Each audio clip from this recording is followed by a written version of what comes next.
Юу айцхан бидний нууц подкастын хөтлөгч архитектор Номи байна.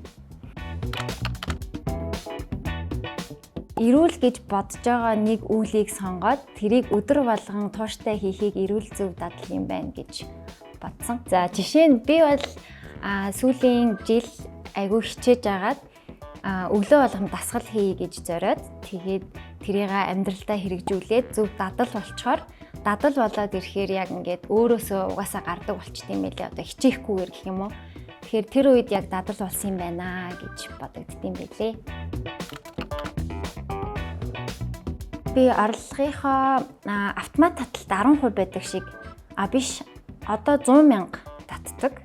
Тэгээд тэр бол яг 10% бол биш. Гэхдээ анх нийлэхдээ л би автоматар сард 100,000 төгрөг татдгаар нийлэгч байсан. Тэгээд одоо би нэмэлт цалингаасаа нэмэлт орлого орж ирэх юм бол тэрнийхээ 10%-ийг өөрөө санаачлагаараа нэмж оруулаад гэхдээ бас сар болгон автоматар цалингаас татдаг тийм хуримтлалтай. Би ер нь хуримтлалаараа аялждаг. Нэг 2-3 жил хуримтлаж байгаа л тэгээд урт хугацааны байж чаддгүй ер нь тэр хуримтлалаа шууд ингээл хөөрхөн болчингууд нь аваад аялждаг. Гэтэ урт хугацааны гоолтой бас хуримтлал байгаа. Тэр нь болохоор би байртай болох хүсэл мөрөөдөлтэй. Тэгээд хүн болгон тийм байдаг байх. Тэгээд тэрнийхээ урьдчилгаа ч юм уу ямар нэгэн байдлаар тэрэндээ бас хөрөнгө оруулах зорилготойгоор цуглуулдаг. Гэтэ ер нь ингээ ойрын болон алсын гэсэн хоёр мөрөөдөлтэйгээр тусдаа хуримтлалтай гэх юм уу. Тэгээд яг одоохондоо гэр бүлгүй учраас гэр бүлтэй болоход хэрэгтэй гэсэн байдлаар юмыг яаж мэдхүү гэдэг хуримтлал бас байгаа. Гэтэ ер нь аялах л дуртай да. Аялж бас ашигладаг хуримтлалаа. Би 2 жилийн өмнө 2 жил босноогүй юу Primavera гээд олон улсын хөгжмийн фестивал үзгээд мөнгөө хадгалж агаад явсан. Тэр бас хөөрхөн зардалтай аялал болсон. Испани улсын Барселона хотод болдог фестивал. Тэгээд тэрэн дээр би Gorillaz-гийн хамтлагийг би үзэхийн тулд ер нь явсан. Тэгээд Gorillaz хамтлагаа үзсэн, уйлсан. Тэгээд тэр аялал дээр бас зөндөө юм болсон. Гудамж Испани, Барселоны гудамж ер нь аюултай тооцогддог юм байлээ шөндөө. Тэгээд фестивалаа үзчихээ шөнийн нэг 2 маяр болж илүү да. Гадаа хүн ерөөсөө байхгүй. Тэгээ явж исэн чинь нэг скутертэй айгүй царайлаг залуу. Ингээ hi my гэж тэгж мэгээ шөнийн 2 цагт те.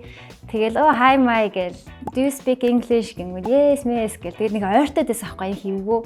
Тэг яага ойртоод байгаа юм бол та гэж утсан чинь би нэг юм Tiffany-гийн зүйлс үзсэн байсан юм аа. Тэгснээ хурж ирэнгүүтээ шууд миний зүйлтийг 2 сууг татаад тэгэл хулгаалаад ер нь бол дээрэмдүүлсэн.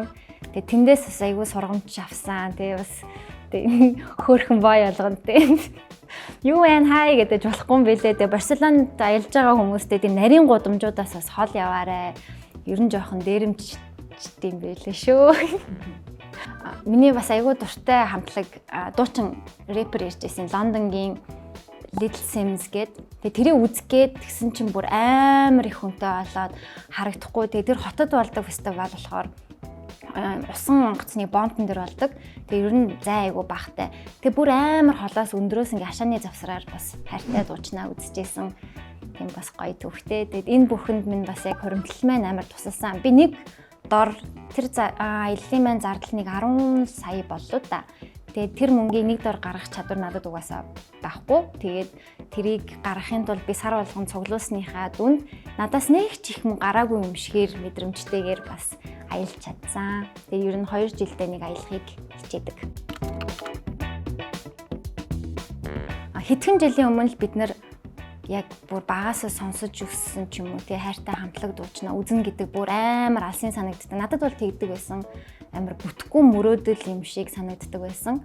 Одоо ингээд бодохоор үнэхээр хайртай хамтлагаа бол дэрэгдээс нь очиод үзэх бүрэн боломжтой. Тэгэхээр одооноос яг хуримтлаа үүсгээд 2-3 жилийн дараа гэхэд хайртай хамтлагаа үзэх боломжтой. Одоо яг миний бүр амар хайрлаж явдаг нэг хамтлаг тоглолтоо хийж байгаа. 20 жилийн дараа ингээд буцаж нийлээд Oasis гээд хамтлаг буцаж нийлээд анх удаа тоглолтоо хийх гэж байгаа 20 жилийн дараа. Тэгээд тэрийг үзэх бас зорилго тавьчаад байж байна. Яг аль нэгийг сонгоход бол хэцүү, аль нь тухайн хүнийхээ яг амьдралын хэв маягаас ч юм уу эсвэл орлогоос айгүй хамаарах бах. Гэтэ ямар ч орлоготой байсан багаар хадгалах нь бол зөв гэж бодож байна. Яг хөө 2 жил болгон аялж чаддгүй маа гэхэд 5 жилдээ нэг сайн аялдаг ч юм уу те. Эсвэл яг цуглаан тожчих юм бэл үе баримтын их дүнгээр мөнгө ороод ирвэл бас тэрнээсээ зоригтой цааш нь хурааж чаддаг байх хэрэгтэй юм шиг санагдсан. Тэгээ мөнгө бол айгүй хурдан алга болчдөг зүйл. Тэгээ дараа нь хуримтлуулсан мөнгөө харахаар за би бас ингээд ажиллаж байгаа, амьдарч байгаа гэдэг нэг баталгаач юм шиг санагдаад байдیں۔ Би ийм мөнгө ер нь олсон байна да гэд бараг харагдахаар байдаг. Тэгэхээр аль алийг нь ер нь зөвлөж байна өөрийнхөө орлогоос хамаарат. Би бас зөвлөх нь цааш юм. Би тэгдэгэ. Хадгаламжтай аялал аян маань дахиад болж байгаа юм бэлээ шүү. Тэгээ саяны 103 сар босон юм бэлээ. Тэгээ энэ удаагийн аялал нь айгүй гоё. Cruise ship-ээр аялах ирэх хожих юм бэлээ. Тэгээ би бас миний мөрөөдлүүдийн нэг яг бас cruise-ээр аялж үзэх юмсан. Cruise чинь ингээд усан онгоцсон доо. За 20 хоног ч юм 10 хоног хэд хоног нь мэдэхгүй турш усан онгоцсондоо л явдаг. Тэгээ тэндээ хотелтэй, буфеттэй, тоглоомын газартай. Тэгээ сүүлийн үеийн cruise ship-үүд бүр амар болсон юм байл. Усан парк байсан ингээд бүх юм байдаг. Тэгэхээр ийм гоё боломжийг бас хожих ирэх байгаа юм бэлээ шүү. Тэгээ Дубайс эхлээд